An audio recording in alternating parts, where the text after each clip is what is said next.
ભાજપે ચૂંટણી દરમિયાન કરેલા અચ્છે દિનના વાયદાને ચરિતાર્થ કરતા સત્તા ધારણ કર્યા બાદ પેટ્રોલ અને ડીઝલના ભાવો ઘટાડવાનું શરૂ કરતા વપરાશકારોમાં આનંદ છવાઈ ગયો છે।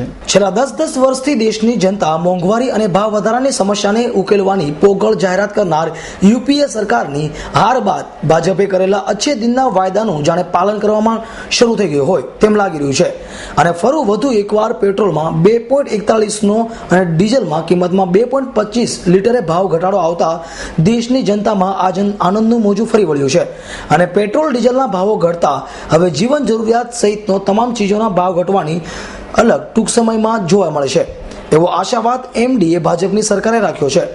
આંતરરાષ્ટ્રીય બજારમાં ફૂડ ઓઇલના ભાવમાં થયેલ ઘટાડાના કારણે આ ભાવ ઘટાડો થયો હોવાનું જાણવા મળ્યું છે।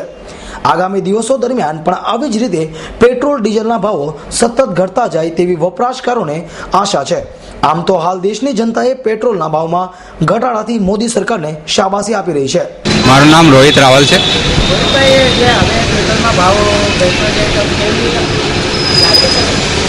ભાવ પેટ્રોલમાં ઘટે એટલે પછી સારું લાગે ને બધાને ગાડી હકાડવામાં એકબીજા સફાર કરવામાં પછી સારું લાગે।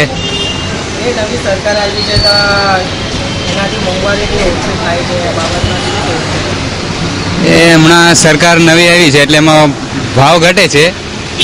એમાં એવું છે નથી કે ભાવ ઘટે એટલે સારું થાય છે।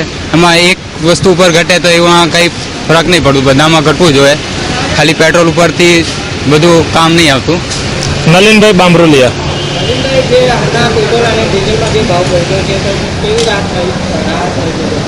આમ જનતા માટે તો ખૂબ જ સારા સમાચાર કહેવાય, કેમ કે છેલ્લા 8મા મહિનાથી જે 5-6 વખત ભાવ ઘટાડ્યો બરાબર, તેથી લોકોને બધી રીતે ઘણો ફાયદો થયો।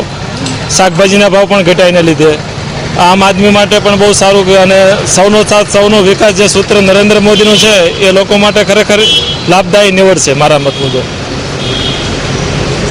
Bureau report S9 news, Surat.